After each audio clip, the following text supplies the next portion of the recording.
is up? What is up? I know it's been a minute, but we are back. It's been a minute, but we back. I'm happy to be back. I'm happy to be podding again. I wish we were in person, but we're not.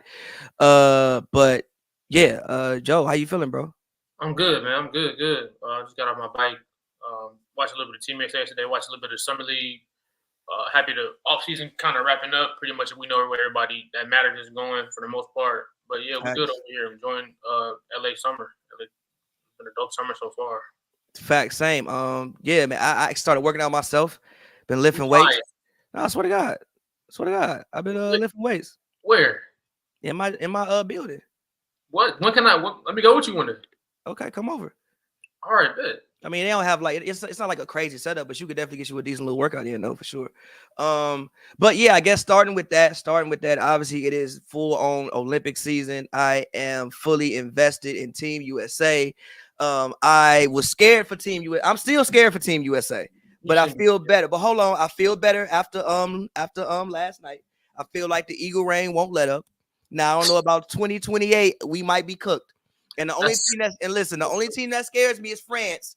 And that's only because of Wemby and you got Rudy with Batum. Like France got a nice squad and they got the paint like that. That's the only thing that kind of scares me. Huh? This man said Batum. Hey, bro, and hey, listen. 45-year-old Batum. And like, listen, I feel you, but in Olympic play, when people start playing for their homeland, they get special powers. But in general, I mean, FIBA basketball, in general, what do you think about starting off, what do you think about Team USA? Did you like what you see? What do you think about the Jaylen Brown controversy? Obviously, well, what do you think about one Kawhi Leonard dropped out? I think that Grant Hill told him to drop out or something?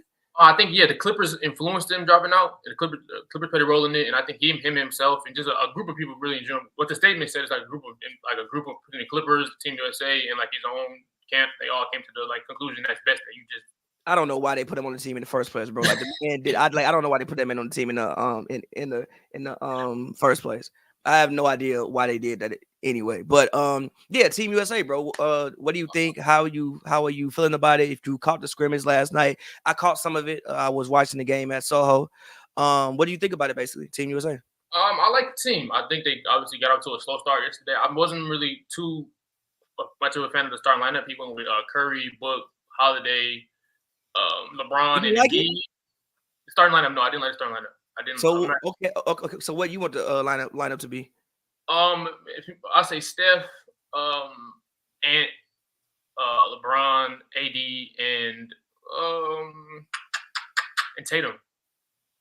Hell no. Yeah, hell. You gotta start Embiid. Like, the way Tatum played basketball in the Champions, throughout the Celtics. He's not starting, bro. Because if anybody, but he's not starting, bro. KD gonna start. I'm talking about based on last night with no KD. Based on last night. I mean, KD was hurt last night, so I'm talking about based on just on those circumstances. So last night it was Steph, Holiday, Book, Bron, and Embiid. Yeah, I don't have a problem with that. You don't have for last night because again you have Murray. No, you got Murray and Shea, so you got to max that in the backcourt. So I don't have a problem with starting Holiday. Book, I think what? No. Look. I think Book is a better catch and shoot player than Tatum. So I can understand starting him. Bron, obviously, you're gonna start Bron, and Embiid was fucking the MVP. Yeah, but obviously, Davis thoroughly outplayed him yesterday. He did. And how Embiid fouls out being matched up with Dwight Powell, that's intriguing. That's insane alone right there. I'm not sure how much his game will translate to FIBA, especially as much as he needs his touches and as much as he's trying to foul bait and caught in other stuff. Well, I mean, I'm not going to please shut the door on him, but it looks like as of now, AD's, his versatility, his game will fit the FIBA play a little better than him. And I want to see a lot of Bam and AD together as well, too. I think that was real nice. Them two being able to switch under the perimeters and flow all over the place took the defense to a whole nother level. You see, once they went to their bench and they went to different lineups, I was excluding that starting lineup is when when they start to more take control of the game. So that's why I want to see some of the other guys possibly start in the future. No, I feel it. I mean, look, I like the squad we got. Again, like I said, the only team that, and again, the world has some really good basketball. I mean, Spain has been good for honestly, 20 years now. Germany is good. France is good. Even the Bahamas. Shout out them. I know that they didn't make it, but just the fact that, you have Aragorn, you have DeAndre Ayton, you have VJ, what's his name? VJ Edgecombe. who is probably going to be a top pick in next year's draft. He was there. You had Eric Gordon on the team. Like, the world is good. Puerto Rico, shout out Puerto Rico for making it. Obviously, Canada's a very good squad. So, at first I was worried. I was worried about the level of serious that they would take it. Like, bro, you gotta take this serious, especially with the world now. Like, some of the best players aren't playing for the USA. Obviously, like, Jokic, Luka. I think there's only one first team All-NBA player on the Team USA this year. Exactly. So, some of the best players now are playing. One. Yeah. So, which is Tatum. So some of the best players now are playing. Well, because it be one first team. Yeah, exactly. Yeah. Some of the best players now are actually playing elsewhere. So, I was worried about our level of seriousness, but I mean, the defense looks good. I don't think we'll get the same level of high-flying highlights we maybe seen in past years, but I think we'll get some of the best basketball we've seen. I think it's dope, for Steph, Bron, and KD to be playing together. You probably won't. Well, not you probably won't. You won't get this again. Like, I don't think Bron's going to be on the team. And to me, shit, he may, but I don't think Bron going to be on the team in 2028. Even shit, Steph and KD might not even be in the league in 2028. So just to see this band of guys playing together, and even to see Ant, come out there and say, shit, I'm the number one option, and then actually goes out there and scores some more points on the team. Like, so. Hey, maybe he might be, but which was a wild comment, but whatever. But yeah, man, I just think it's great. What do you think about the Jaylen Brown situation? Obviously, Kawhi Leonard drops out, which, like I said, I don't know why Kawhi Leonard was even on the team any damn way in the first place. But Kawhi drops out. I guess people assume Jaylen Brown will be on the team, but they picked Derek White over Jaylen Brown. I actually had one of the homegirls from London actually was like, why was Jaylen Brown not on the team? I was like, he doesn't have to be on the Olympic team. I know he won Finals MVP, but he doesn't have to be on the team. He doesn't have to. But I feel like have to be on the team. Was like he had that privilege. He should have been first priority, most definitely. But we all know why he sided with Kyrie during the whole Kyrie political thing when he had his problem with Nike. I don't think they don't want anybody up there with any political statements. They don't want nobody going up there talking about some free Palestine and nothing like that. They don't want to deal with those things. It's just the fact that. All those things. It had nothing to do with his own court play. It was just strictly on court. I saw this on the Cam and Mace podcast, but I don't really like how they're doing this because I don't think it's time for them to be teaching lessons right now. We need the best players to be out there, like even with like a John Morant or something like that. Like he's probably not. I mean, he's hurt. I don't need to be on that damn team. They're trying to teach it. It's not the time for that. We need to throw out, like you said, basketball. Debo Samuels is crazy. I do not look like that man. Debo Samuel. I do not look like that man. But continue. That's like when Cam Buford told me I look like Edey. But anyway, I don't look like him. I don't know what y'all be seeing.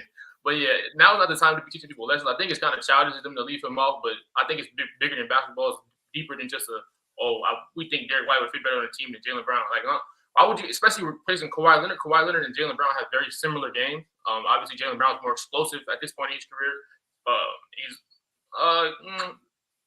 They're very similar players. I mean, so just the swap just seems like hand in hand, like it fit glove, like the glove fits. So it's just really weird, and it's obviously beyond basketball. It has a lot to do with politics and what Jaylen Brown has been doing in the media over the last couple of years. And it's sad it has to be that way, but that's how a lot of stuff works in life.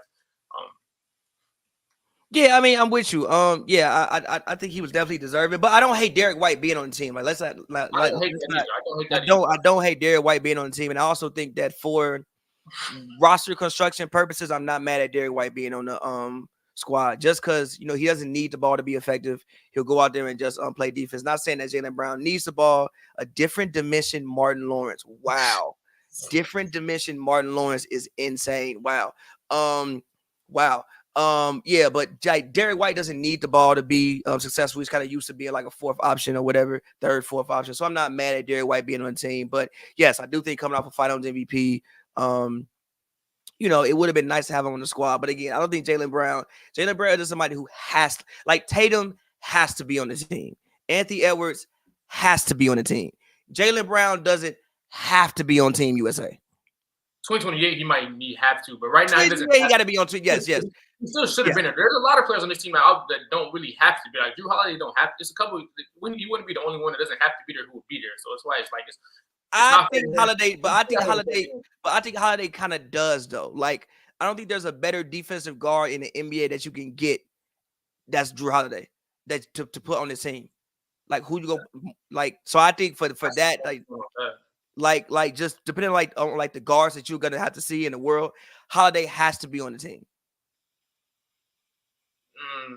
I guess. If you look at the wings you already have, you have like KD, you got Bron, you got you don't have Kawhi no more, but you got Tatum. If you want to put your book as a wing, like he don't have to be on the squad.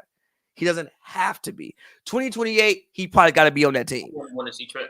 But somebody said Halliburton doesn't have to be on it. Actually, Halliburton exceeded my expectations. I like Halliburton on this team because of the way he sets people up and puts people in a position to score. He throws great lead passes, great outlet passes, great bounce passes, great pocket passes. He's a guy who's going to get other guys out, get other guys going, get other guys running the floor, and push the pace on a team that we see could probably beat the other team just off playing fast alone. So I like Halliburton on the team. No, I'm sorry. Somebody from Spain is gonna whoop Trey ass and have 30 points on Trey Young. We do not need Trey Young getting dropped off in the middle of Paris by the Eiffel. We do not need the fucking French crowd eating their damn croissants, laughing at Trey Young getting dropped off because fucking I don't even know who the French point guard. I think it's like Trenton Waters, because Trenton Waters then put 45 on Trey Young. Trey Young did not need to be on this team. No, he don't need to be on this team. No, I vastly disagree with you. But moving on, because we hadn't talked about it yet, Paul George is now a member of the Philadelphia 76ers. PG went on his podcast and kind of described what happened. He said the first offer was, I think, 2 years, $60 million, and they got all the way up to $150 for 3 years. He wanted the no trade clause. The Clippers did not want to do that, so he ultimately ended up going to the Philadelphia 76ers. I mean, it was really rumored between the Warriors, Sixers, and Magic anyway. So we ended up going to the Sixers. I guess, what do you think about it for the Clippers? What do you think about it for the Sixers? And yeah, I guess, do you agree with the Clippers decision, and do you agree with the Sixers decision to bring in Paul George to try to get over the hump? For the Sixers, I absolutely love it for the Sixers. I'll start with them. Just off the fact that you make a tremendous upgrade from the wing. You go from Tobias Harris on your wing to obviously struggled a lot of times immensely over there in Philadelphia, and you replace that with Paul George, a perennial all-star, offensive and defensive two-way wing, shoots the ball very well, can dribble, penetrate, pretty much bring you everything you need from a wing in a conference that just is where all the top teams have elite wings. So you pretty much get a counter for the Mikal Bridges, you get a counter for the Tatums and Jaylen Browns. You get something that can go out there and you can match up every night. You're thinking, okay, we got something for this. It's not like we ever feel outmatched with these other guys because we got Paul George, probably one of the best wings of the last, or not probably, he's for sure one of the better wings of the last decade in the NBA.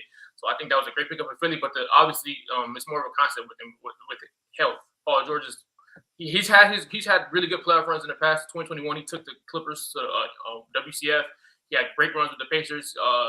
He didn't really get too much playoff success in OKC, but we've seen multiple times outside of those years when he did have his good runs, he's often hurt. Come late postseason, he's often hurt or sometimes just falling short. You see in the bubble and you see other instances, and you kind of goes hand in hand with your other big time star. And Embiid, he's often hurt or just unable to push their team to the next level. But hopefully, if they can get the health, if health is on their side, I think they're definitively like a top 3 team in the East without a doubt. I think that trio of Embiid, Maxey, and Paul George is insane on paper. It's fire. You got a guard, a wing, and arguably the best center in the league, all on one team. I think that's fire. Nick Nurse coaching. I think they brought back Kelly Oubre. I know they made a couple. They did bring back Kelly Oubre. They did. That's going to be big for them. On paper, I think a hell of a move for Philly. I think they should be very excited. I think they should expect to come out of the East, even though I know it's going to be tough. But I think that with that roster, they should expect to come out of the East. From the Clippers standpoint, I think that it's tough to see Paul George leave, but I can see how it helps them. I know they cap-wise, they want to stay out of that second apron. This helps them tremendously in that. When it comes to that, teams have been scrambling trying to get out the second apron. LeBron took a $3 million, $4 million pay cut to keep. And they gave the money to his son. Teams are doing. They gave the money to his son.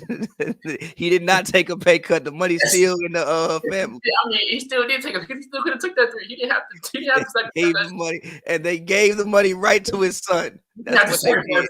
But anyways, with the Clippers, yeah, I think it sucks they moved into a new arena with less star power, but you do have like you just traded for James Harden. And there was also rumbles about James Harden and Paul George not necessarily playing that well together, but you get you just kind of, it's nothing wrong with turning on to a new leaf. And the Clippers have been known for being deep over the last couple years. Now we get to see if that depth is real. Terrence Mann, open up more minutes for him. Let's see what he can blossom into. Let's get him more. Let's get him, play him 32, 35 minutes a night. Let's see what Norman Powell can do with a little more responsibility. Let's get these guys out there around Kawhi Leonard and James Harden, Zoo, and what they've been able to build. Let's see what we can go on moving forward. Like I said, it does suck though to lose star power when you're opening up a new stadium, but I think they will be fine in the long run. They have Paul George was there for 5 years, right? And you got what, 4, 5, 4? Yeah, I think it was he got there in 2019-20 season. Yeah, is that 5 years now? 4 or 5, yeah, 4 or 5, one or two, four. And all you had before that to show was a one conference finals appearance. I mean, I'm not mad at them for wanting to move on through that. That's a very large sample size. That's a long time. Why not go ahead and move forward and just try to bet on Kawhi and what he had? So yeah, that's pretty much how I feel about it. Me for the Sixers, I mean, I like the move. I think you got to try to do something, but I still don't think this makes them the best team in the Eastern Conference. I still think Boston is better. I still think New York is better. If I had to pencil them in right now, I would say they're third, but I do like that they're trying. You know, you picked up Caleb Martin. You also picked up Eric Gordon for whatever he has left. You picked up Andre Drummond. You know, a guy who can. I mean, Embiid gonna miss some games, and also I think it's obviously he like, if you simply put, he's a major upgrade over Tobias Harris. Simply put. I mean, Paul George last year still gave you 23 points. He's still like a 40% three-point shooter. You know, he's not the Paul George. I was watching some old PG clips, and PG used to be so much fucking faster, bro. I think I was watching like some Indiana PG highlights. He used to be so much faster. Like, he doesn't get by guys the same way that he once used to, but now he doesn't have to. You know, you can catch and shoot a little bit more. You can be that third option, you know, as Maxey is continuing to trend up. And also, I think it's a move that lines up with Embiid. You know, I don't think Embiid is a guy who has like 5, 6, 7 years left. I think Embiid, realistically, with his health, like, bro, you maybe get 2, 3 good years of Embiid left, and then that's about it. You know, PG's contract near like the end of it, when he's 38 years old, making $60 million might be hell, but I think that's, you deal with that when you deal with that. I don't think Philly was going to be able, when you look at who was available in free agency, I don't think there was a better player that Philly could have gotten. Especially the money they had to. They had to spend that money. You got to spend the money. You do. So, you know, I can't, and apparently Kyle Lowry just resigned for whatever that means. So, you know, I like the team that they put together. But for the Clippers, I don't think it's that big of a deal, honestly. Yes, you want to stay underneath the second apron. I think the main thing is just Kawhi's health. Like, if Kawhi isn't healthy, you're cooked regardless. But I think Kawhi is a person where it's like, I mean, honestly, I think best case scenario, you want him to be healthy and then maybe see if you could try to trade him. Honestly, you know, see if you can get a team like who think that Kawhi can take him over the hump, and see if maybe, like, that's what I do on 2K, at least when I pick the Sixers. I just kind of like see if there's a team that they think Kawhi can get him over the hump and kind of like trade him off. But regardless, if he's there, I think it opens up James Harden and kind of go back to Houston James Harden. I mean, obviously he's not the same level of speed no more, but it does open it up. He doesn't have to, you know, he can take them on a more scoring role. Also, I think that the roster is more balanced now. You know, I think one of the things that I always said was you had these guys kind of playing out of position. You know, you had kind of 2 small forwards both playing out there. And with Marcus Morris, you had 3 small forwards playing out there. So I think now you got, you know, Harden at point. And so you want to do man, you want to do Kawhi, or you want to do, you know, T-Man or somebody like that. Or you want to do, I guess, you know, Harden, man, Kawhi, Batum, Zubac. I think that that is more balanced as far as like roster construction and just positionally. I think it's more balanced. Also, I mean, you know, I know he had his off the court troubles, but they signed Kevin Porter Jr. and they picked him up on, I think, a league minimum deal, if I'm not mistaken. Like, Kevin Porter Jr. can play the game of basketball. Like, he can hoop. You know, again, I know he had his off the court things, but he can hoop. He could come in and, you know, be in a 6-man role for this squad. You know, I think that shit, they could probably have the same record they had last year if, you know, health can prevail. Yeah, you know? I wouldn't be surprised. You know, so like, I don't think it's that big of a deal for them. And yeah, I mean, yeah, I guess you would have loved to have PG be in the new stadium, but you know, people will still come see Kawhi and James Harden. Also, I think the stadium, at least for the first 1 or 2, 3 years, will kind of sell itself, and then after that, we'll see. But yeah, man, like I don't think it's a a bad thing for either squad. Really, and like I said, you got to salute Philly for going for it, and for the Clippers aspect. I can see, like, do you really want to give a second option $200 million? Especially under these circumstances with the apron and everything. Like I don't, so and then and like a no trade clause. Like there's two people have a no trade clause. LeBron James, because it's LeBron James. Bradley Beal was outrageous. Bradley Beal shouldn't have it, but I understand how he got it for the situation that he was in when he got it. But a no trade, bro, we're not giving you a no trade clause. Like no, we're not doing that for you. So whatever. Yeah, I guess moving on from that, another deal I really like, Demar To Kings. I think he was signed to what was Demar's contract? 3 years? 75. 3 years, 75. So it wasn't, 73 or 75. Yeah, 3 years, 75. So like, it wasn't some crazy deal. And also, does it put the Kings over the hump? I don't think so, but I does think it makes them better than what they were before he signed. I think the main thing the Kings were missing was just another scoring option. I think like in the half court, especially in the playoffs, you would see at times where like if they just didn't hit a bunch of threes, they weren't going to win basketball games. I think DeMar gives you a legitimate half-court scoring option.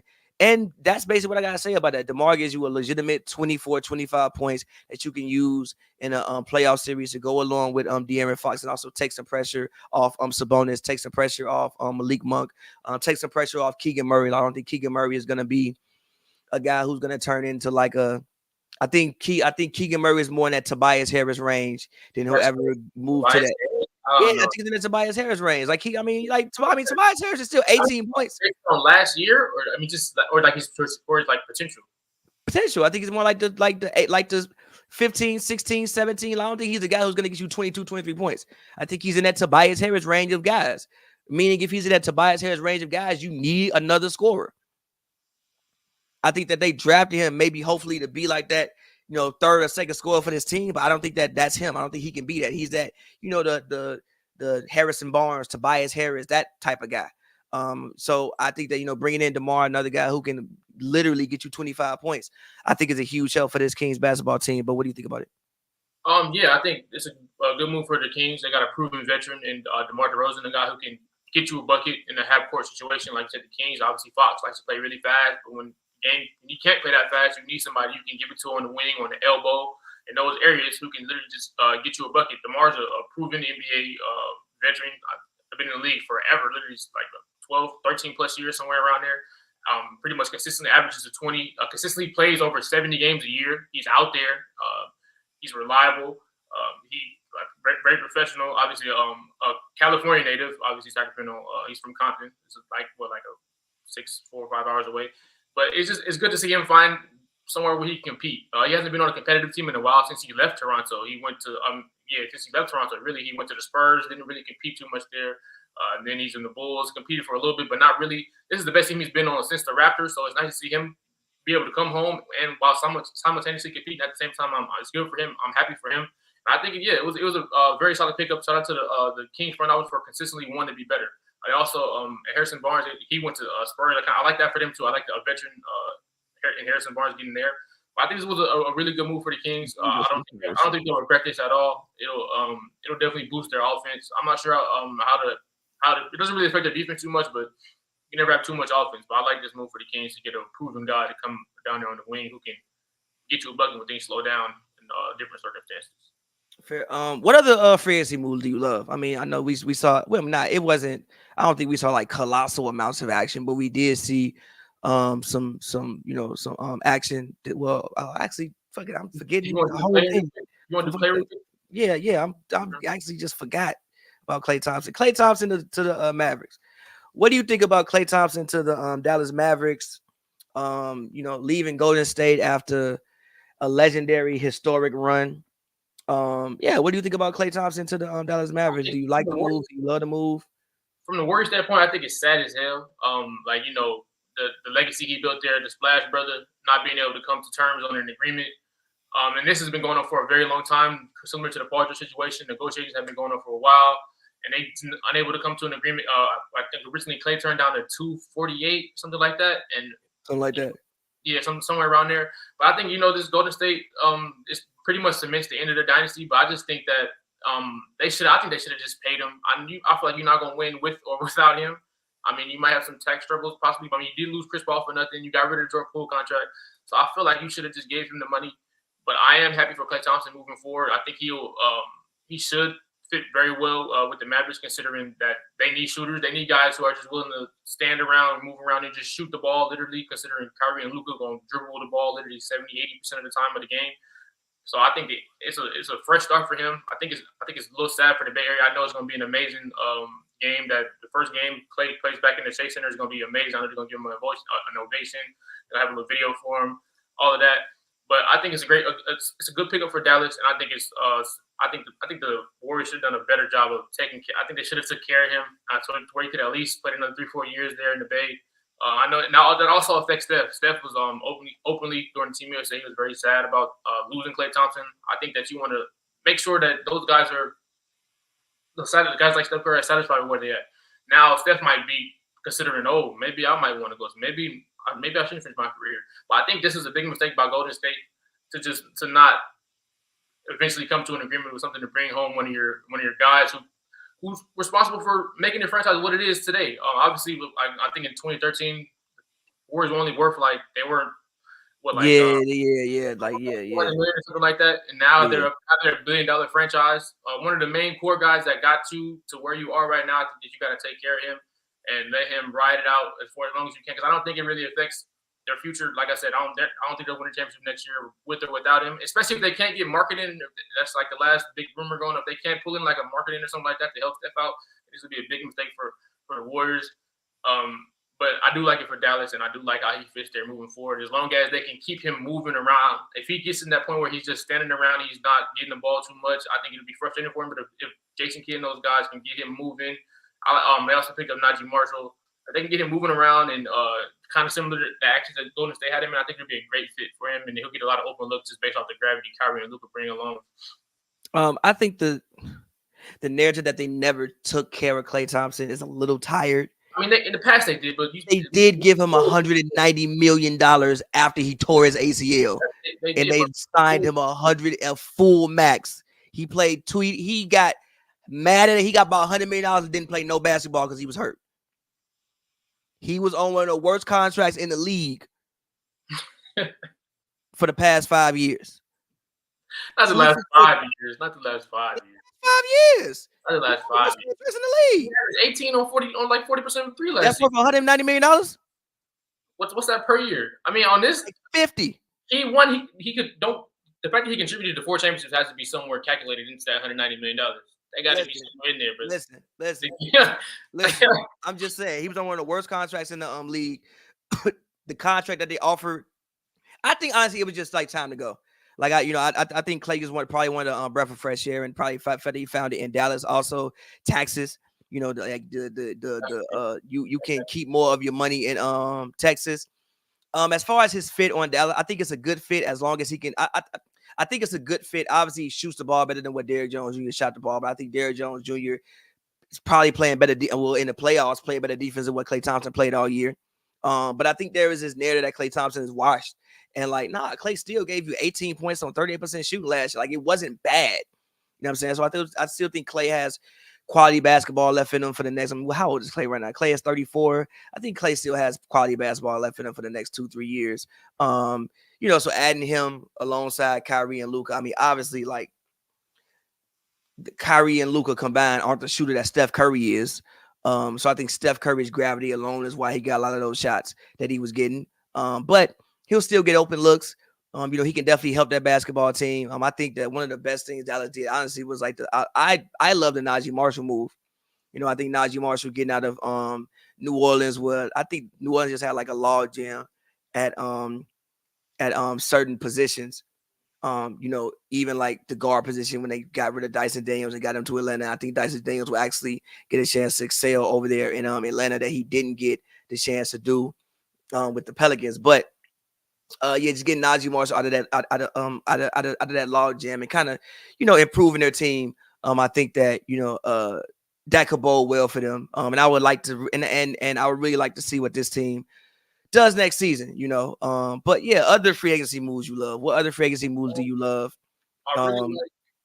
I really like KCP to Orlando. I was just gonna mention that. I think that gives them exactly what they need. They had money to spend, and obviously they lacked in shooting. And obviously last year the Magic surprised a lot of people. Franz Wagner getting, by the way, real quick, Franz Wagner getting 270 is fucking hilarious. But it's all love. I understand that's where the market is now. I get it. I feel it. When I clicked on my phone and saw Franz Wagner 270, I was like, this is a little insane. But again, this is where the market is now. It is what it is. It is what it is. I just want to say that. So, but yeah, I think that KCP going there, I think that was big for Orlando. A team who surprised a lot of people last year, finishing top 4 or top 5, was the 5th. And they finished 5th in the East. And obviously what they lacked in was their shooting. And you get a veteran, a 2-time NBA champion in Kentavious Caldwell-Pope to come and play on the shooting guard wing area. I think that's big for them. A guy who can kind of lead the younger guys, mentor them a little bit, and just hit big shots. So when you swing the ball around with Big Carroll, is possibly get double late games or whatever situation could be. A guy you could swing it to, who's not afraid to shoot the ball, a guy who you can take you off the dribble occasionally, a guy who can just ready for those moments, and experienced veteran to mentor those guys. I think that was a great pickup for them moving forward. Also, I really like Hartenstein to OKC. I really like that. I watched a lot of Knicks games last year. One of my favorite role players on that team, and just honestly just role players in general, was Hartenstein. He was amazing for them, specifically when Mitchell Robinson went down. He was a lot of points, rebounds, just a real gritty big who can finish around the rim, make those hustle plays, and do a lot of the dirty work. I feel like it takes a ton of pressure off of Chet. I do love Chet at the 5, but I just think that I don't think he needs to possibly really be playing the 5. That man was fighting for his life in the playoffs, boy. You said what? That man was fighting for his life on the boards in the playoffs, boy. Exactly. So Hartenstein pretty much really complements Chet, I believe. I do like Chet at the 5, but I don't think he should be playing the 5 full time. I think Hartenstein is also a vet. He can learn from him. That's one of my favorite moves as well. I love that. And they gave him a bunch of money. Was it 3 year, like 80, 390? 87, I think it was. 87. Yeah, 390 is kind of a lot of money, but I get it when you finish the 1 seed and you want to. I think only 2 years are guaranteed, though. I think it's only 2 years that are guaranteed, which lines up with when you got to start paying people. I think we got to pay Chet in what 2 years. You got to pay Jalen Williams in 2 years, so it kind of like lines up to when you got to start paying people. So I don't hate it because I think it's 2 years guaranteed, if I'm not mistaken. I think it's 2. That's only. I think it's just 2 that's guaranteed. Cool. But yeah, I just think that grit and that toughness he'll bring to Oklahoma, I think it'll be amazing from him to go from one winning team to another winning team as well. I think that's fire. Another one, I like the Suns getting Monte Morris. Obviously, they needed a point guard badly. Point guard. Obviously, Monte Morris is not. He's not a Beans or anything like that. But you need somebody who is an established point guard in this league. Monte Morris is also a veteran. He's been in the league a long time. He's reliable. So I think that was a good pickup for them. I mean, honestly, I like what the Warriors did. Picking up D'Anthony Melton, picking up Kyle Anderson, getting Buddy Hield in the trade. I like that. I think they did the best with what they could. I also like what the Spurs did. I like what the Spurs did all offseason as far as like what they did in the draft. Also bringing in Chris Paul to just help Wemby along. Also, Chris Paul can, get a head start on his second life. I don't know if coaching is something that he wants to do, but if it is, it's like this is a scenario where he can kind of start on that here in San Antonio, or his contract is if there's a team around the trade deadline that feels like Chris Paul can help us along, in a playoff run, and you want to go out there and trade for Chris Paul, his contract is still very tradable. I think it's 12 years, not 12 years, 1 year 12. So like a very tradable deal. I like them bringing in Harrison Barnes also. I didn't know the Nuggets got Dario Saric. I missed that, but I do like the Nuggets getting Dario Saric. That's the best bench player the Nuggets have had since they won the title. And he kind of fits what they want to do. He can pass. He can kind of do it all forward. I think that they're going to have some trouble replacing KCP, obviously, unless Strother or Christian Braun can take a leap forward. Obviously, I think that's what they're hoping for, one of those guys to, take a leap forward. But, we'll see when it comes to that. What other moves do I like? Who else? Talking about it. Your team, the Los Angeles Lakers, they didn't make any big passes in free agency that people thought they were gonna do. But do you like as far as them kind of staying pat? Do you like what they did? Do you think that they should have done something? Like what's up? with the Lakers, I'm first. We still have time, but I desperately want a big.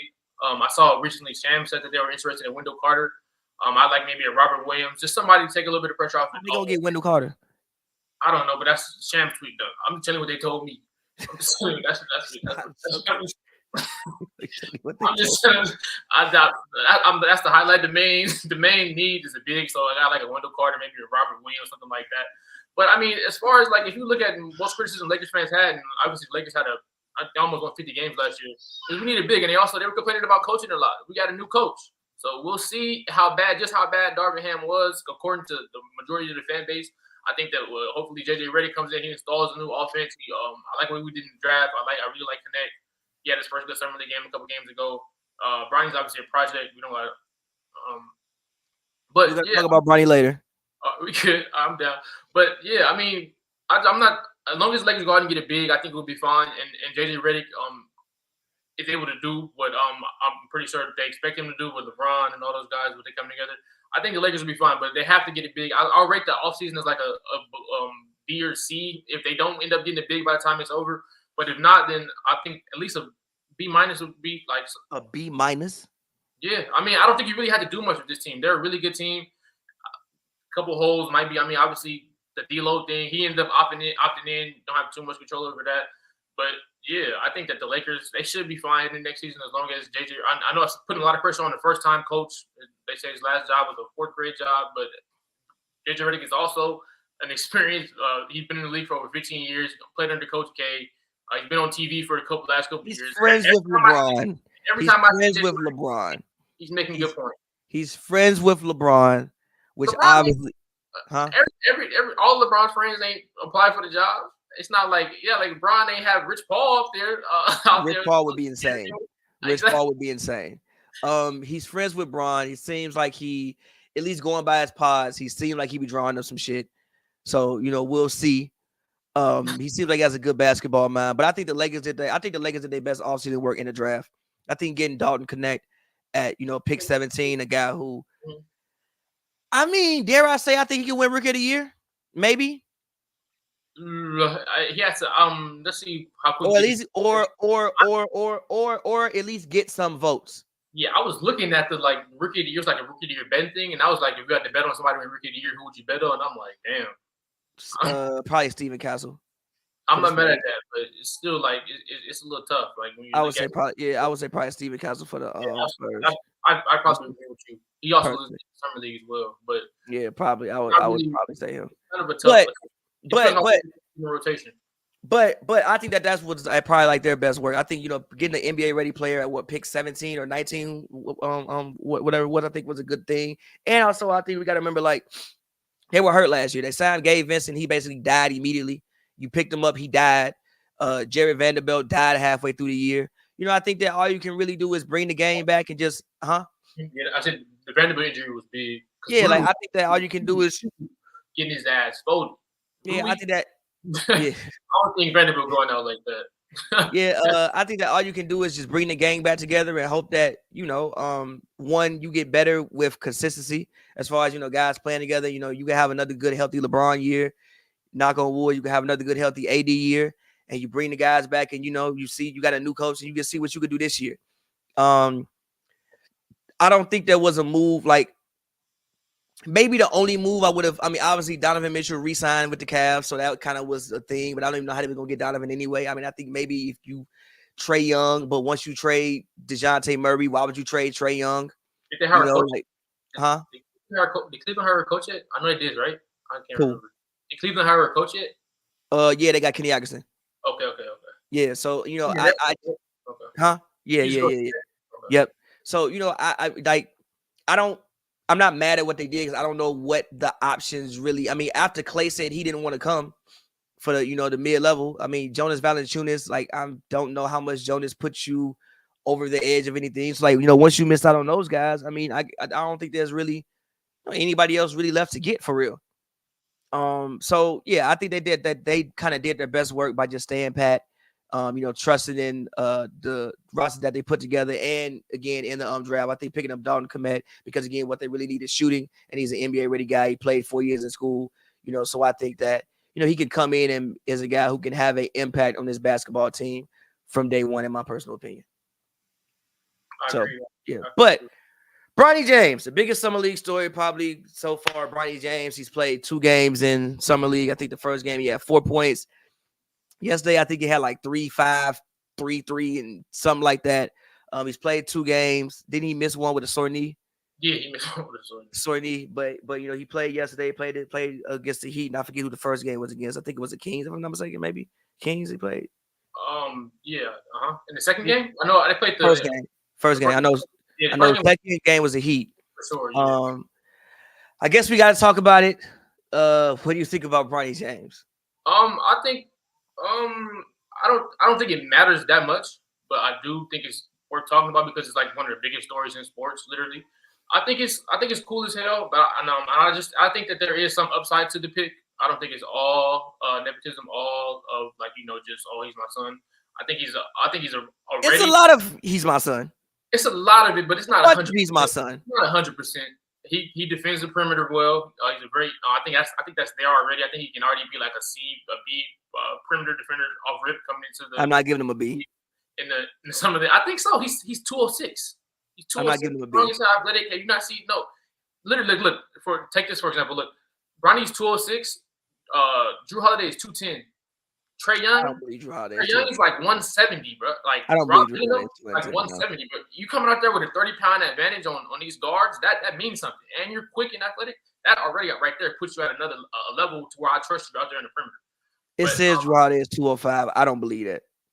I don't believe Drew Holiday is 205. I don't believe Drew Holiday is 205. What I really want to see from Bronny specifically in the summer league, I want him to be more aggressive. Like you're playing there. I know LeBron came out saying stats don't matter, but you're playing with nothing to lose. This doesn't really matter. People are flying in, people driving into Vegas just to see you. You are the main event. You on the damn billboard. You first ever 50-50 pick to be on the billboard. So I want you to go out there and just be like he's just too passive. Like I see him come off dribble handoffs, he'll pass it. Like bro, no, like just go do something. If you airball, whatever it is, like go make mistakes, young brother. Like go do your thing out there. Like I just don't like how he's so timid and so like passive. Like this is your time. Like because if you did this in the regular season in the 5 minutes he got, I wouldn't be too mad. It's a real game. But the summer league, brother, you got go. It doesn't matter. It doesn't like do your thing, man. I want to see him be a little more aggressive. I think it's cool for the league, it's cool for LeBron James, cool for their family. Congratulations to them. But I just think if Bronny gets a little more aggressive and he spends some time in the G League, I think it can end up amounting to something. And like you said this before, he can be Patrick Beverly. You can shoot and defend a little bit. You can play 10, 12 years in the league. Just off that alone, combined with his last name. But I just want him to stay out there, and I want him to be more willing to make mistakes out in the summer league and just go out there and beat him.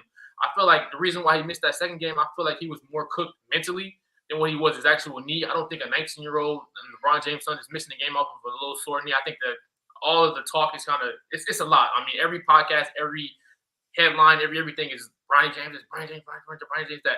But if he can kind of just get over all the mental hump and everything that's going on, as you saw in his press conference, they asked him about 10, 12 questions relating to his dad. They weren't really talking about himself. I think that all that kind of gets to you. And I just think that it's a lot going on in his head, but I think if he can overcome the mental aspect, he can be a decent NBA player and he can have a career.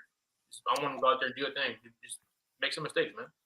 Just watching him, I think really the biggest thing for Bronny is defend like hell and be able to just work on your jump and be able to shoot 40% from 3.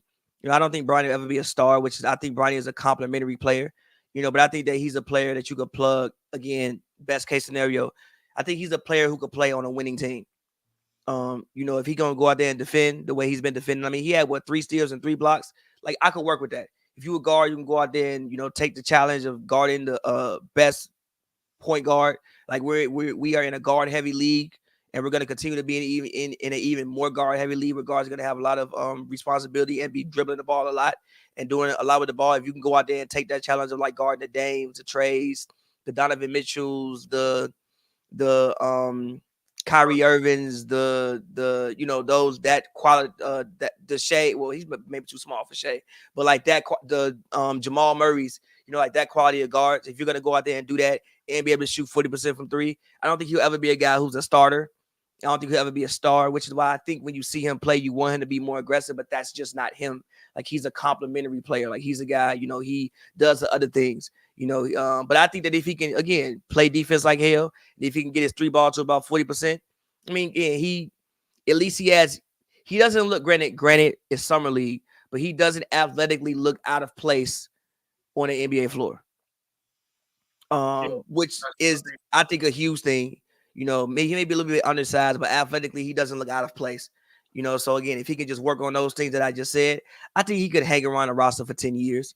I don't think this is a situation where he's going to be some type of superstar. I think that's completely dead. But I think he can hang around a roster for 10 years. If he hangs around a roster for 10 years, that's success, bro. It's only I think 1,000 some players ever play in the NBA. So if you could be one of them for like a decade, I think you did your best. And they signed him to what? A 3-year deal, I think it is. Yeah, 4-year deal. 3 or 4 million, 7, yeah. 10 million. So I think 3 of them is guaranteed. So, he got plenty of time to prove something, to work on you got something. time. You got at least 3 years to develop and work on your game. Your father is LeBron James. He can give you all the tools, the gyms to keep your body right. How to work. You've been seeing it since you was a child. I know people have said, and I think that this may be true, his game may have been better fit for a pro style offense anyway. Because a lot of like college is like, if you're not a big or if you're not a guard that's gonna go out there and get like 30 points, you kind of gonna get lost in the shuffle. You know what I'm saying? So I think that him playing off other people, I think will serve him well. So again, he got all the tools he needs to go out there and be successful. So like I said, I think if he could just play defense like hell and work on his game, I think he'll be okay. But one other person I did want to talk about in summer league before I do want to do a little bit WNBA talk before we get out of here is Zach Edey. Granted, it was one game, but he looked nice. 14 points, 15 boards in the game that I saw. He also had the game tying tap in. I don't know if you saw it, but what do you think about Zach Edey? Like, I think Zach Edey, I think Edey can play.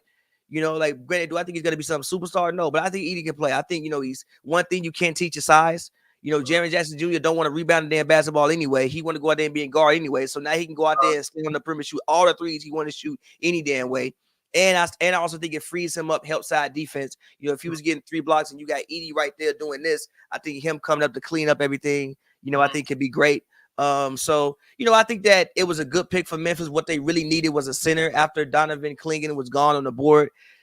I think the only thing that they could do was pick up Zach Edey. So what do you think about Zach Edey? Did you like the game he played? And also, if there's anybody else in summer league that has impressed you so far, feel free to mention them. Yeah, with Zach Edey, first thing that comes to mind with him that I saw that was like the first thing that clicked in my mind when I saw based on the summer league play and how it translates to the NBA is the screens. He was setting a lot of big body screens. It always bring back to this quote. Kobe Brown said this when he was talking about Kobe. He said, "Did you see the screens I was setting? Did you see the screens I was setting, nigga? See the screens?" But no, he can. That's one thing. Steven Adams when he was with the Grizzlies. Yes. So they can replace that. That'll click immediately. And if John Moran is coming off them screens to where your man's completely being clobbered, and he has that one-on-one with the big, he has all that. That's a lot of points. Like John Moran gonna love. They gonna love you. You're gonna get a lot of John Moran. Desmond Bane too. Yep. John Moran, Bane, all those guys. He's gonna open up a lot for their offense. He can set those screens, finish around the rim, and grab those boards that we know Jaren Jackson Jr. don't want to do. He let the U.S. down when we sent him out there to bring back the FIBA qualification ring. He couldn't. Oh yeah, he was getting his ass whooped, boy. He was getting his ass whooped, boy. He let us down for sure.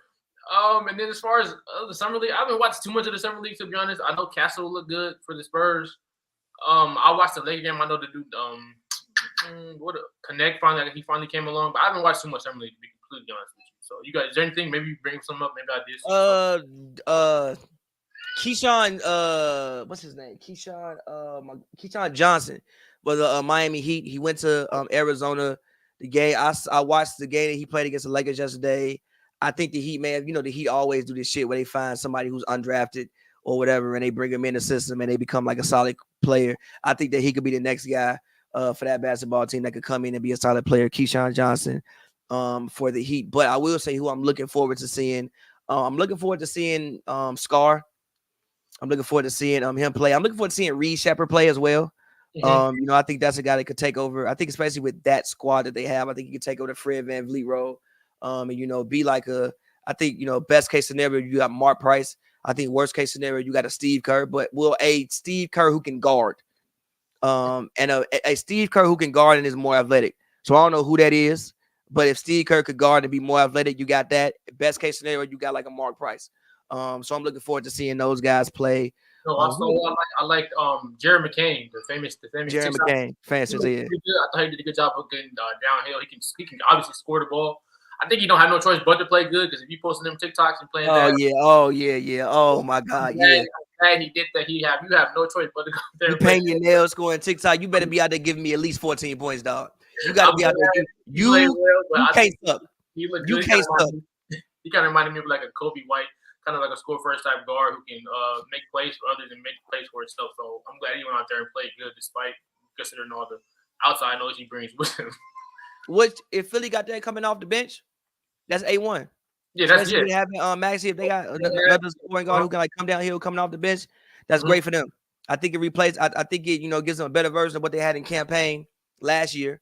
You know, so if you know he can do that, I think that's huge for them. But rounding it out, last topic, I think you probably been watching a little bit more of it than I have because I kind of tuned out of basketball for a little while because I was so tired of seeing people dribble. But the WNBA, obviously, you know, Angel Reese and Caitlin Clark, the Rookie of the Year race is probably one of the better Rookie of the Year races in basketball since I think the Donovan Mitchell Ben Simmons one was a really good one. Obviously, the LeBron Melo one was a really good one, but it's one of the better Rookie Year races in the history of sports. I guess. What do you think about that? What do you think about, you know, I mean, Asia Wilson is probably going to win another MVP. She's been playing incredible this season. I think she had her first 20-20 game, if I'm not mistaken, recently. 24-20. Yeah, she had her first 24-20 game. So I mean, just like, what do you think about the league? What do you think about what you've been seeing? Who have you been enjoying? Also, which team, if anybody has disappointed you? Talk to the people, man. I've been following the WNBA, mainly their Rookie of the Year race. I think it's amazing. It's great for basketball. Besides the outside the weird discourse about it, I think Caitlin Clark has been exceptional. I think she's she had her first triple double recently, if I'm not mistaken. Yeah, I think the first rookie. I think there's only maybe one other rookie in history of the sport to have a triple double ever. I think she's finally, you know, starting to get in her groove a little bit. She's still, I think she averages about 2 or just under 2 steals a game.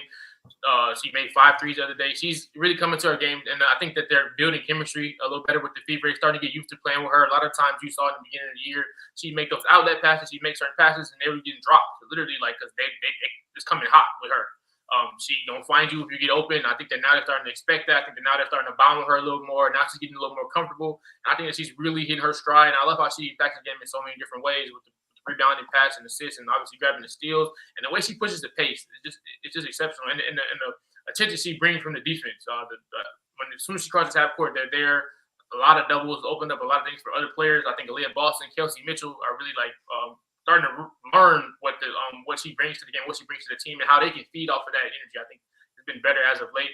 And obviously, Angel Reese, and in my eyes, she has greatly exceeded expectations. I did not expect Angel Reese to come into the WNBA impacting games like this. I didn't expect her to be a double-double monster. I didn't expect her game to translate like off rip, just like off this, but it has. Her tenacity on the glass, her intensity, all of the above. Like I said, her skill set could be a little better when it comes to finishing around the rim at times. If she could, because she's shooting 41%.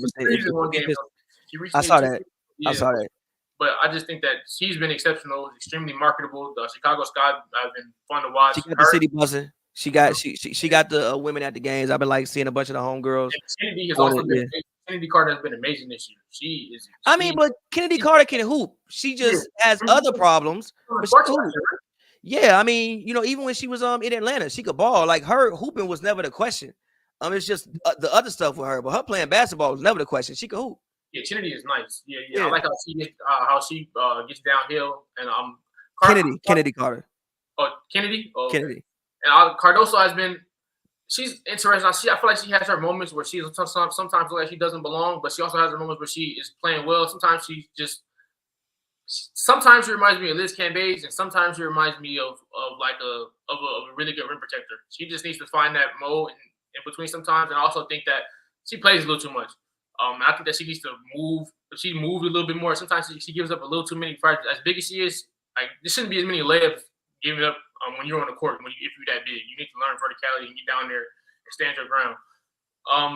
I think that as far as disappointment, I know obviously the Sparks have been dealing with injuries a lot. I know Lexi's been out the majority of the year. Cameron Brink tore her ACL, but they've been really disappointing. Even though at this point we are looking.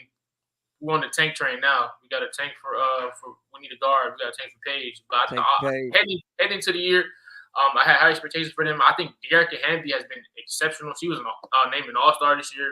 She's on the glass. She's insane. I can't help but think if the Sparks took Angel Reese at 2, they could have had her and Hamby. They would have averaged 25 rebounds a game just off the front court alone.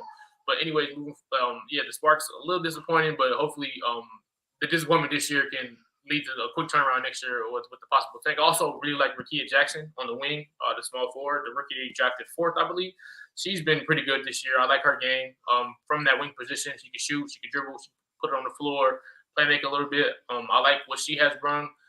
And like you said, Aja Wilson has been exceptional. I watched specifically the game versus Chicago Sky versus Angel Reese. Angel Reese, of course, got her double-double, but I feel like it was a big welcome to the league moment for Angel Reese and Cardoso, and she was just literally going to work. And the thing about Aja, she's one thing I love about bigs who do this, when she gets the ball, she immediately goes most times. She's already into her move before she even catches it. She's already going. She's already getting into something. But she's just been exceptional throughout the year. I can't wait to see how far the Aces are already back-to-back champions, right? If I'm not mistaken, yes. If I'm not mistaken. I think they are. I know they got Chelsea. Kelsey Plum has been playing good basketball. We'll see how far they can get. I know the Connecticut Sun have been leading the pack so far with DeWanna Bonner and Carrington. We'll see if they can continue what's going on. But I think the WNBA has been one of the most entertaining WNBA season of my lifetime as far as as long as I've been for sure. I think it's been again a incredible year for the league. Also, I think the skill level has just stepped up so much. From even again, I say this every time when I started covering the league, to just even the way that the ladies are playing now. I think the skill level has just stepped up, so much. And shout out Angel again. If Angel Reese could just shoot 50% from the field, we would really have some shit. If she could just shoot 50% from the field, shooting 41% as a big is, I don't even understand. If she could just shoot 50% from the field, shot targets in the paint too. If she could, she gotta like when she gets some time to sit down this offseason and really, get back to work. Because I'm assuming she not gonna. And the good thing about these ladies is these ladies not gonna have to go overseas. Caitlin Clark don't have to go overseas. Angel Reese don't have to go overseas. So they can, stay in America and actually just hone their game and get better and heal. Some of the past athletes had to go overseas to still make money. These girls don't. Angel Reese is going to make more money off the court than what she's ever going to make in the WNBA, no matter what pay raise they have in the WNBA. So she'll have the time this offseason to go and just get better, bro. She shouldn't do shit but the mic and drill. Do the mic and drill all fucking day. Don't do nothing but the mic and drill, G. Don't do nothing but the mic and drill all damn summer. Workout, run, lift weights, mic and drill, and shoot corner threes. Don't do shit else. But yeah, shout out Caitlin Clark, the way she's playing. I think she's completely adjusted to the league now. She's everything that was advertised. Again, like I said, Asia has been incredible, leading the league and scoring. I think at this point she's definitely. I think that there was a conversation between her and Breanna Stewart for a couple of years. I think Asia Woods has definitely kind of separated herself from that conversation to be, the all intents purposes best player in the league. And yeah, I think it'll be exciting playoffs. Obviously, they're taking a break for the Olympics. I think the women will obviously win gold and it won't be close. Now, women's basketball, we will never lose women's basketball. We're gonna win that for about the next 20 years. But I think it'll be an interesting end of the season. And I can't wait for the playoffs. I'll probably start to tune in a little bit more as we get closer to the playoffs. I just had to stop seeing people dribble for a second. I was really tired of seeing people dribble after a whole NBA season. Yeah, man. Thomas will be joining us next time. I know the homie said he was tired this time. Thomas has been working, but thank you for watching Hoops and Brews, man. Joe, get your plug in. Let the people know where they can find you at. And yeah. Yeah, thank y'all for watching. Instagram, Joel R. Wilson. Twitter, @Joel's. Thank y'all for tuning in at Hoops and Brews as well. Instagram and Twitter. Yeah, good episode. Nice talking to you, Pavy, about the landscape of the offseason. Facts, man. As always, man. Y'all can follow me at pavyworld, pavyworld, all one word, working on my album. You know, it's coming out really, really soon. So make sure y'all look That out for release that. date? Huh? That release date or no? No, but let's say September. I'll send it to you, by the way. It's kind of done at this point. I'll send it to you. I'll add you to the I'm already on there. You are? Yeah. Facts. Well, anyway, so yeah, so look out for that. And like I said, as always, you can follow me at pavyworld everywhere on the internet. Check out the music I already have out. And yeah, man, until next time, it has been Hoops and Brews. We will holla at you.